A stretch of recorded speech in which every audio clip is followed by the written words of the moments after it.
Hey everyone, welcome back to the Daily English Talk Podcast. I'm Alex. And I'm Sarah. We're here to help you improve your English speaking skills, one conversation at a time.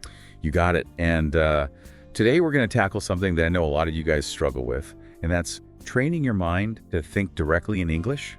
Yeah. You understand it, you can read it, you can even write pretty well, but when it comes to actually speaking, there's still that voice in your head that's kind of translating everything from your native language. Exactly. And I think we all know what that feels like. You want to say something, but first your brain has to go through that extra step of translation. And then by the time you figured it out, the moment has passed, or you feel like you're speaking way slower than you would like to be. Right. It just makes speaking feel a lot less fluid, more effortful, less natural.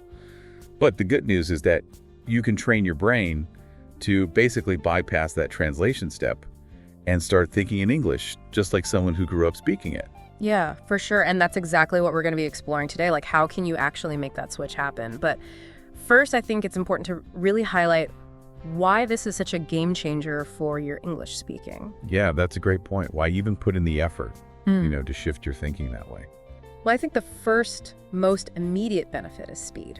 Right. If you think about it, if you're constantly translating, you're basically doing double the work your brain has to process the thought in your native language, then find the English equivalent, and then formulate the response. And that takes time.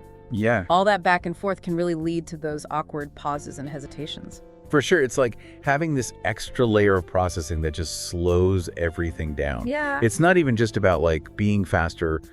Thinking in English can actually make you more accurate. Yeah, absolutely. Because not every word or phrase has a perfect one-to-one translation. And there are so many nuances and cultural contexts that can get lost when you're trying to translate directly. Exactly. And sometimes a direct translation can just sound strange. Yeah. Or be completely wrong. Totally. And we've all experienced that. Yes. When you think directly in English, you're kind of tapping into the natural way that native speakers use the language. Yeah. So you're more likely to choose the right words and expressions in the first place. For sure. And I think with that accuracy comes confidence. Yeah. Because when you're not constantly second guessing yourself, like, did I translate that correctly?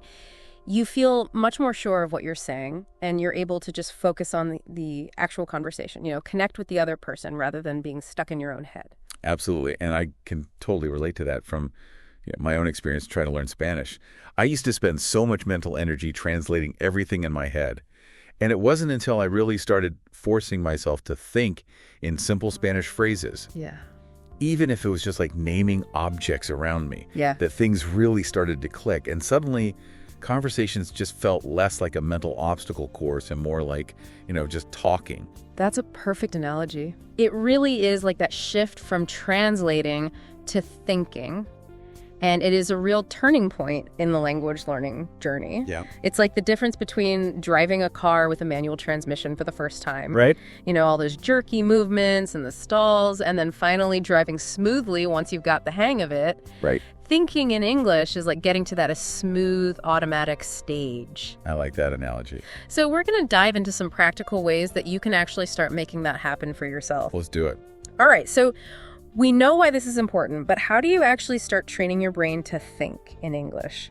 The first key, and this might sound pretty obvious, is immersion. Yeah. You need to flood your brain with English. You need to surround yourself with it. Think of it like this. If you want to become a great swimmer, Right. you need to spend time in the water. It makes sense. Same with language. If you're only engaging with English for like a short period each day and the rest of the time you're thinking and living in your native language, it's going to be much harder to make that mental switch. Exactly. So we're talking about consciously making English a bigger part of your everyday life. Yeah. Simple things like changing the language settings on your phone, your social media accounts, your apps. Exactly.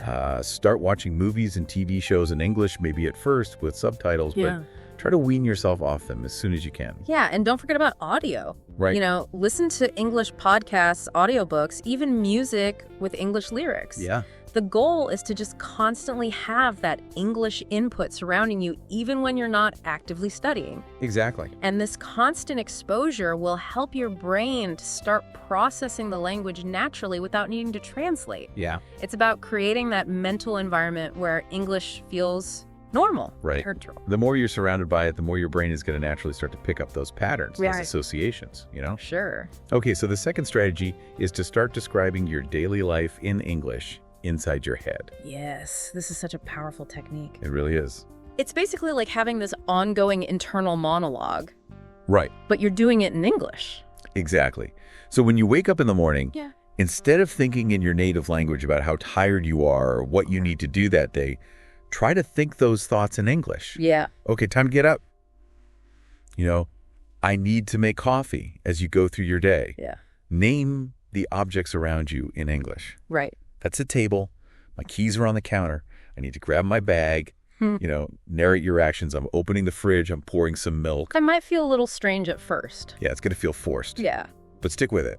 The more you practice this, the more automatic it becomes. Yes. You're essentially creating new neural pathways in your brain Wow. that directly link your thoughts to English words and phrases, Yeah. bypassing that native language step. Right. And a common pitfall is, you're trying to do this and then you get caught up trying to translate really complex sentences in your head. Yes. So our next tip is to stop doing that and think in simple English. Keep it simple. You don't need to construct these elaborate, grammatically perfect sentences in your mind. Yeah. The goal at this stage is just to get comfortable forming those basic thoughts in English. Right. And think about it. Even native English speakers don't always have these incredibly complex internal monologues. Yeah. Often it's just, a string of simple thoughts and observations. Right. So instead of thinking something like, I really should remember to pick up groceries on my way home from work because we're completely out of bread and I need to make sandwiches for lunch tomorrow. Right. Try breaking it down into simpler chunks. Yeah. Need groceries. Yeah. Go home, buy bread, make lunch. Exactly. Focus on conveying that core idea using those simple words that you already know. Right. And if you come across a word that you don't know, don't get stuck and try to translate it. Yeah. Either describe it in simple English or just acknowledge that you don't know the word and move on. Yeah. The priority is to keep the flow of those English thoughts going. And don't worry too much about perfect grammar. When you're first starting out, the aim here is to build that mental muscle of thinking in English. The accuracy and complexity will come over time with more practice. Absolutely. Okay, so the next technique is one that I personally found super helpful, and that's shadowing. Shadowing is so powerful. It is. For those who haven't heard of it, it basically involves listening to a native English speaker and repeating exactly what they say at the same time, trying to match their pronunciation, intonation, and rhythm as closely as possible. Yeah, you're like their shadow. Exactly. You're following their voice. Here's how you can practice it effectively. Find a short audio or video clip of a native English speaker. Okay. Maybe news segments, podcast snippets, even short scenes from movies or TV shows. Yeah. Play a short sentence or phrase, pause it, and then try to repeat it exactly as you heard it. Pay attention not just to the words themselves, but to how they're pronounced and the natural flow of the speech. Yeah, the key is to mimic everything. Everything. The speed, the pauses, the little rises and falls in their voice. It might feel strange at first, but this is so good for helping your brain to internalize the natural rhythm and sounds of English without consciously translating. Yeah, it really builds that automatic connection between hearing and then producing it correctly. Aim for short practice sessions, maybe 5 to 10 minutes daily, and I think you'll really start seeing results. Cool. Okay. And finally, our fifth strategy is to actively have those inner conversations with yourself in English. Yes. We touched on the internal monologue a little bit earlier, Yeah. but this takes it a step further. Instead of just describing what you're doing, start asking yourself questions in English Okay. and then answering them again, all in your mind.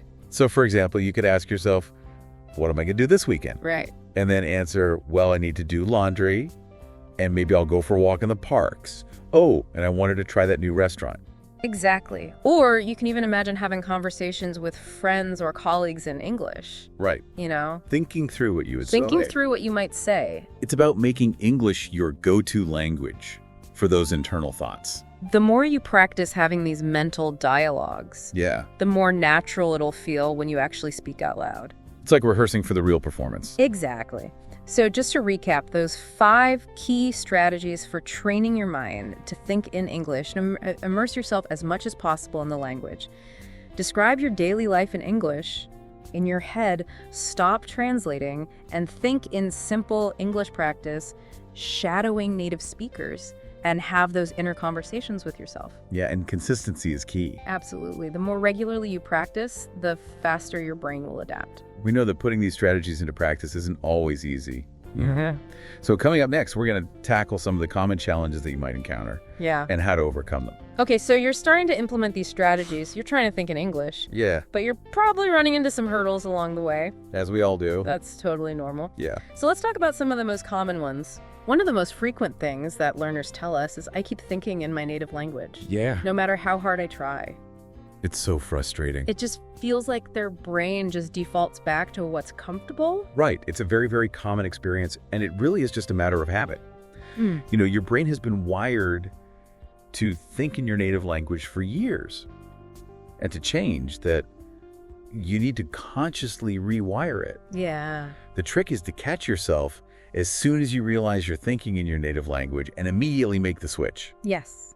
Even if it's just, a simple rephrasing of that thought in basic English. And, like we said before, just ramp up those inner conversations in English. Yeah. The more you actively try to think in English, the less your brain will automatically revert to your native language over time. Exactly. Another challenge that comes up a lot is I don't know enough words to think in English. Yeah. People feel like their vocabulary is too limited, so they get stuck and end up translating. That's totally understandable, but the key here is to work with what you do know. Don't let that limited vocabulary be an excuse to switch back. Right. Think in simple words. If you don't know the English word for something, try to describe it using the words that you do know. Right. So for example, instead of getting stuck on the word screwdriver, Yeah. you could think that tool for turning screws. Makes sense. And gradually, as you continue to read and listen to English, you'll naturally pick up more vocabulary. Yeah. And remember, even native speakers use pretty simple language when they're just thinking to themselves. Yeah. It doesn't have to be Shakespeare in your brain. Exactly. Fear of making mistakes is another big one. Yeah, that's a huge one. People are so used to trying to speak perfectly and correctly that they're hesitant to even think in English if they're not sure it's perfect. But here's the beauty of your internal thoughts. Yeah. Nobody else can hear them. Nobody's judging you. It's your own private practice space. Exactly. So there's no need to be afraid of making mistakes. The more you practice forming sentences in English in your thoughts, the better you'll get at it when you actually speak out loud. Right. Focus on the progress, not perfection. Every time you manage to think a thought in English, Yeah. that's a small victory. It is. Think of those internal English thoughts like a rough draft. I like that. You're just getting the ideas down. You can refine them later Yeah. when you actually speak. Right. The important thing is to just get comfortable with the process of forming those English sentences, Yeah. even if they're not grammatically flawless at first. Yeah, just get those reps in. And then finally, a really practical challenge is simply remembering to actually practice thinking in English. Oh, yeah. It's easy to forget. It's so easy to just get caught up in your day and forget. Right. So it's really important to consciously build this into your routine. Yeah. Make it a habit. Set reminders on your phone. Yeah. Choose specific times of day when you'll dedicate even just a few minutes to actively thinking in English. Right. Maybe during your commute while you're doing chores right before you go to sleep. Yeah. You can also use visual cues like sticky notes Oh, yeah. around your house or your workspace that just say, think in English. Love it.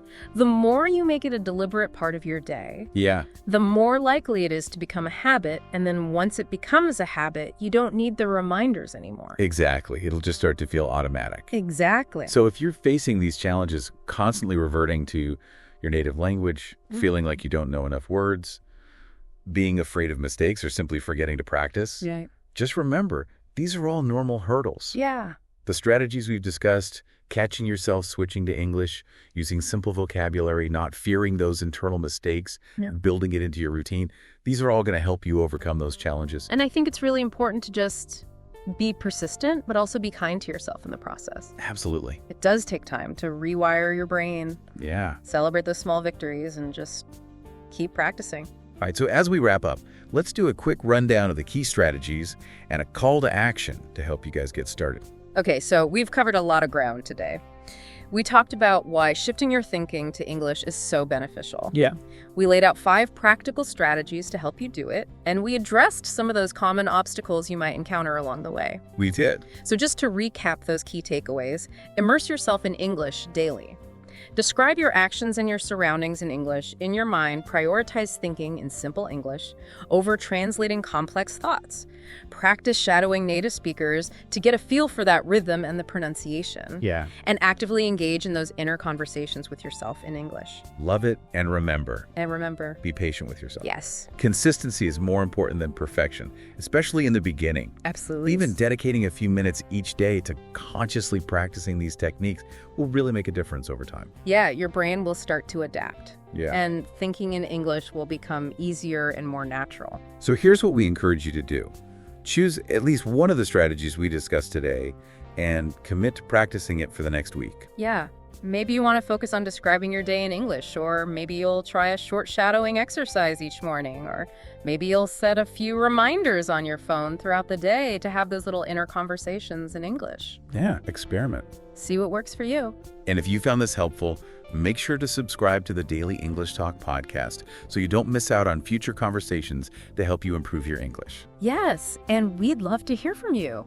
Absolutely. Leave a comment or send us a message and let us know what strategy you're planning to try first. Yeah, it's great to hear about your progress. Yeah. All right, that's all for today's conversation. Awesome. Keep practicing, keep thinking in English, and we'll catch you guys in the next one. See ya!